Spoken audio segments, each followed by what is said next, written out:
Time to talk about the Russian economy and upcoming international events with Dmitry Birichevsky, the director of the Department of Economic Cooperation here at the Russian Foreign Ministry. Thank you so much for taking the time to have this chat with us. We, of course, want to start with the Saint Petersburg International Forum first because it's coming up June 18th until June 21st. Can you give us some of the highlights, perhaps who will be participating, how the preparation is going, any interesting topics up for discussion? Good afternoon.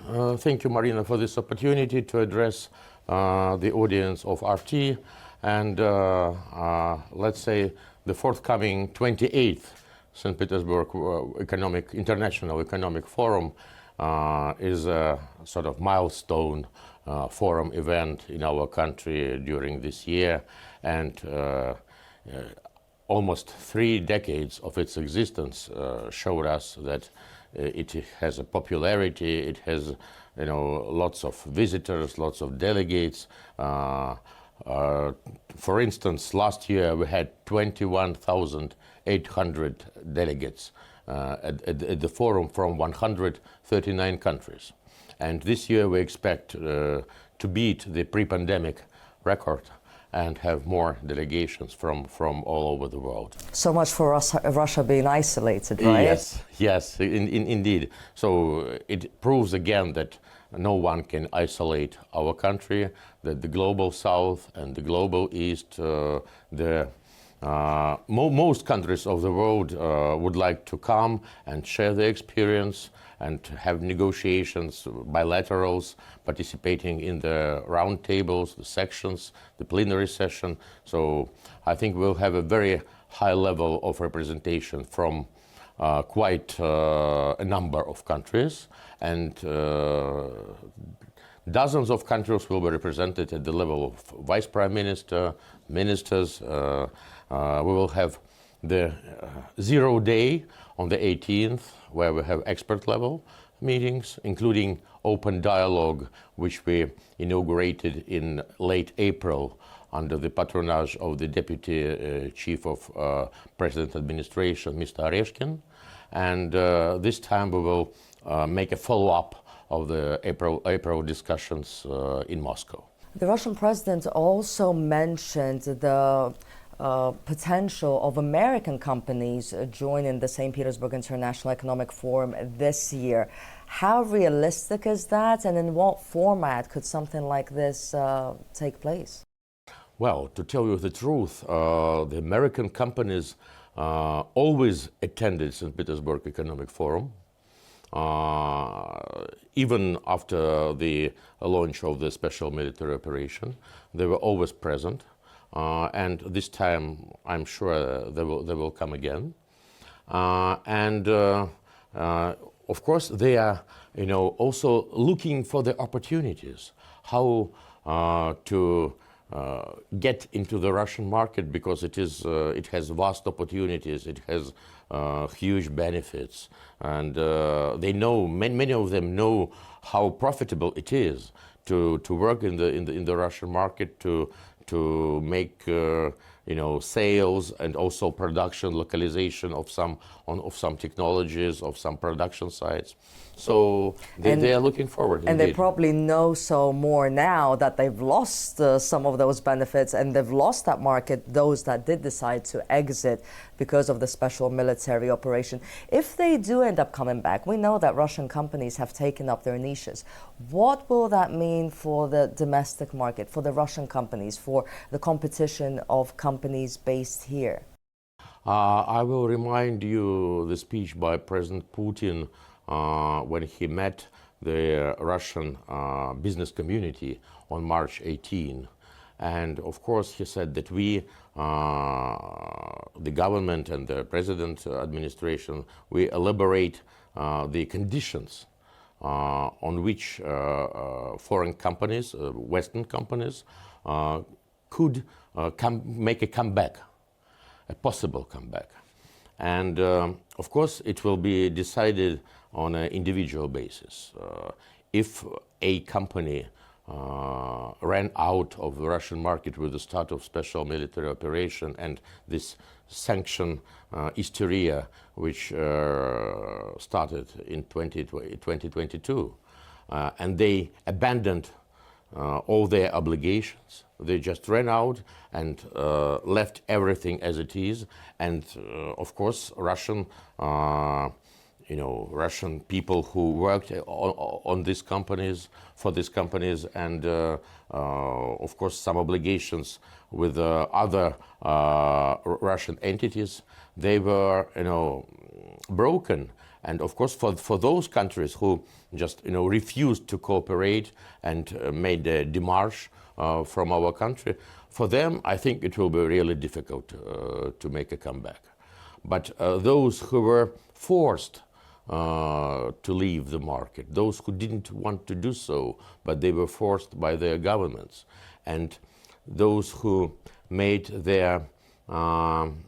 those who left in a delicate way, trying not to burn all the bridges, for those that will be another regime. But of course the priority will be favorable conditions and opportunities for local companies, for Russian companies. I think it's important that he highlighted that Russian companies will come first. That is the most important, and then it's absolutely. Now we also know that according to the Federal Customs Service statistics, in 2024, more than 75% of Russian exports went to countries that are classified as friendly. However, in sectors such as engineering and high technology, we're still seeing a high level of import dependence. How feasible is diversification in those sectors, and where are we at in terms of localizing a new production here in Russia? Well, you just mentioned the statistics. More than 75% of our export is now going to, let's say, friendly countries. And this is a good example of how we reorient our business activity, our exports and imports from non-friendly states to the global south, to the global east. And it took us, 3 years to make a progress in this issue, but now we have more than 90% of payments in national currencies. We have more than 95% of payments in national currencies with China, with CIS countries, and we are, orienting our exports and our, foreign economic policy towards Middle East, towards ASEAN, towards Latin America, Africa, and of course there are difficulties. And the governments, or several governments of Europe, they put pressure on our friends all over the world. You should not cooperate with Russia. You shouldn't, pay for their oil, for their gas. You should not receive their vessels with illegal oil and so. This is exactly what I wanted to talk about. The new, of course, EU's latest 17th now sanctions package is aimed at restricting or limiting what they say is the so-called Russia's shadow fleet. Mm-hmm. How would such restrictions impact the Russian economy, the logistics in terms of export, and also, as you mentioned, third countries? Are they trying to influence them? Will that kind of have an effect? How feasible is it, first of all, in terms of international law? Can they even do that? Well, you know very well our official position that we do not recognize these illegal sanctions. First, because they are not approved by the UN Security Council. So these are unilateral, illegal, restrictive, hostile measures. Let's characterize them like this. And that's why we never use the term shadow fleet for Russian vessels, because we consider them as quite legal ships which transport oil or gas or grains, whatever, fertilizers, to our customers in the world, which is natural, which is just normal economic cooperation, and we do not care whether it is 17th or 18th package. They don't want to cooperate. Okay, don't buy our. But when they put pressure on third countries, that is interference in our bilateral relations, in our internal affairs as well. But of course, we understand also that when you live in a third country and you are under great pressure and you will be limited or banned your participation, your entrance into the US market, into European market, of course you are afraid. And you try sometimes over comply with the requirements which are coming out from the European Union, whatever. But many countries have courage and sovereignty enough and dignity enough to say, well, Russia is our old friend, and we will never stop cooperation when it is in our national interest. And that's the main point. That's the new approach, the new, architecture of the world economic relations and also geopolitical relations. And also, I'm sure that at the same time, Russia is taking into account the fact that some countries might be scared, might be influenced, so they're looking for other ways or either avenues to do business. Yes, that's why business likes silence. That's the main point, because when we tell into the microphone that we have this or that scheme of payments with this country, or we are able to transport, to export our products to this or that country via some mediators, whatever.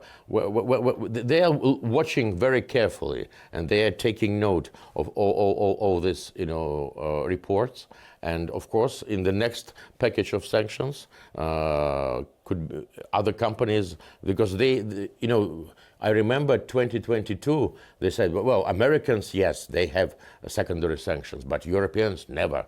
But now that's a normal practice with Europe as well. So it's absolutely, illegal. And I think those countries who are under pressure, they also see and they are angry with such approach, because they don't want to, follow the suit of Europe and the United States. What do you think these sanctions are all about? Because at the end of the day, the European Union must see clearly that these sanctions aren't effective, or at the very least not as effective as they wanted them to be. So why do they continue this never-ending flow of sanctions? Is it a political message? What is it about?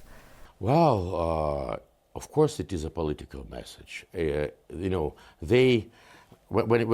you look at the balance between economy and politics, economy always was the basis, the foundation of decision making. But in 2022, the politics overshadowed economy, and introduction of such sanctions, like canceling all the trade between Russia and European Union, repowering, as they say now. They don't want to buy any more Russian non-democratic gas, oil, whatever, and they suffer themselves. Look at the German economy, which is contracting for the third consecutive year. And also, other European economies are not in a good shape. Sometimes at 0.2, 0.3, 0.5 growth, or even, contracting, going down. And of course, without quite cheap Russian energy, it is difficult for them to, re-modernize the economies. But they say, no, we are ready to suffer. And of course now, when they are adding next package of sanctions, they have no other choice than to do that, because otherwise it will be losing their face. And they see that, of course, they put difficulties, they make hurdles, they make problems for us, but they make problems for themselves as well. That's a deadlock, but they are ready to keep suffering. Well, they should understand and should come to an understanding that this method doesn't work. And you see, you may remember that the experience of introducing sanctions, even in the United Nations, it never got a positive effect, an effect that was envisaged before. And with a country like Russia, it's absolutely impossible. Well, we've seen with the West that clearly they don't learn lessons from history or the past. They just continue repeating the same mistakes. So that seems a little bit hopeless in that case. But there is an alternative we've seen with BRICS. We've seen that their relationship and partnerships there are growing. And in 2024, in fact, Russia's trade turnover with BRICS countries grew by 17.5%. Can we say that BRICS can become a full-fledged alternative to the Western market? Is that realistic at all? Well, I don't think it is our objective to make alternative. Cooperation with BRICS is a natural process which is going quite successfully, despite all the resistance and pressure by the collective West. But we are ready to cooperate with all over the world. And BRICS is just an example when the US and European Union tried to isolate Russia, and Russia is part of BRICS, and BRICS was only 5 countries. Now it is double, and so many countries aspiring for status of like associated member or just observer, whatever. So there are now a dozen of countries, 20 or more countries that are sort of a grouping of having interest into BRICS cooperation. And that is a real force. This group of countries has more GDP value than G7, and they are trying to make a new formation, new configuration of the global world, of course, with the emphasis on economic cooperation, making new alternative financial mechanisms and systems like SWIFT, which our foes will not have a chance to look at.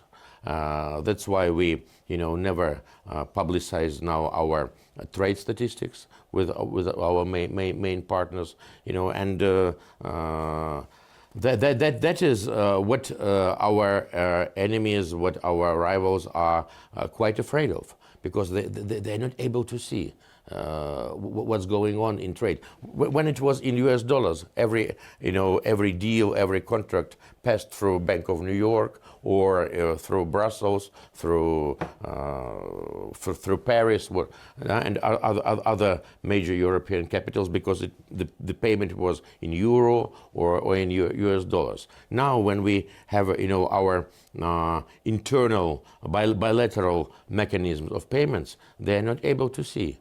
And that's the main fear in Washington, because they say, well, we will introduce 500% tariff on those who will try to, invent and introduce the alternative payment systems. That is the example of that we are on the right side, that we are doing the things that will, that we can get rid of the dominance of one group of countries, one currency, that nobody will be able to dictate us what to do. And of course, other countries, they sometimes, making very small steps because they also don't want to suffer from secondary sanctions, from big tariffs. But they are, doing these steps every year.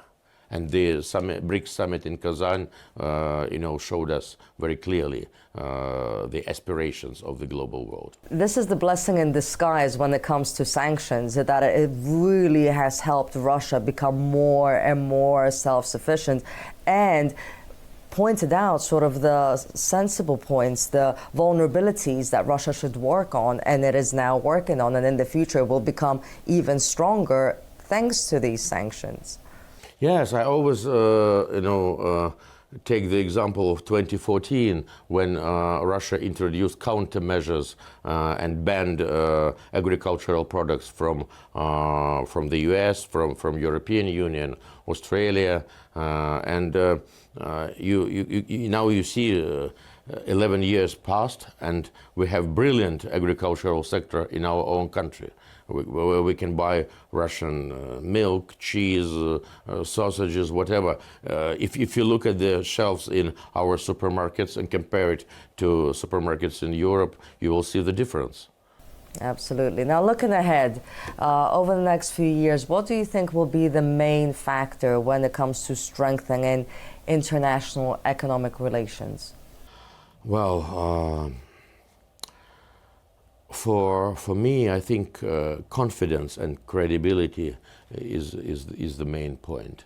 When the foreign companies left Russian market, that was quite a surprise for us, a bad surprise, and we understood that we could no more just believe into the words that they are saying.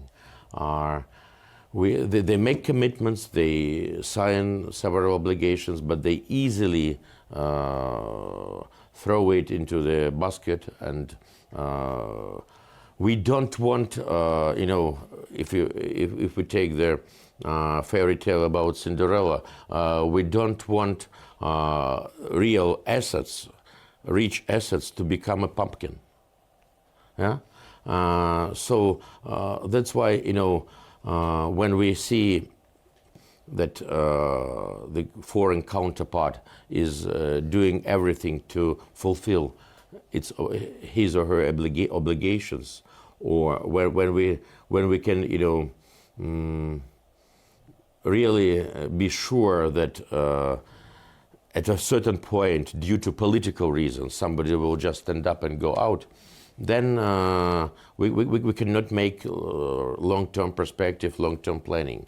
So that's why those who want to come back in Europe and in other Western countries, they should understand that they will need to prove to us their credibility. And again, they will have to look at the niches that they are vacant, because not only Russian companies occupied those niches. Firms from China, from United Arab Emirates, from Saudi Arabia, from India, they already also, occupied several segments of Russian market, and they will never yield. That's and the conditions before, 10 years ago, they were quite favorable for Western countries. Now they will never get it. They will have to compete. Absolutely.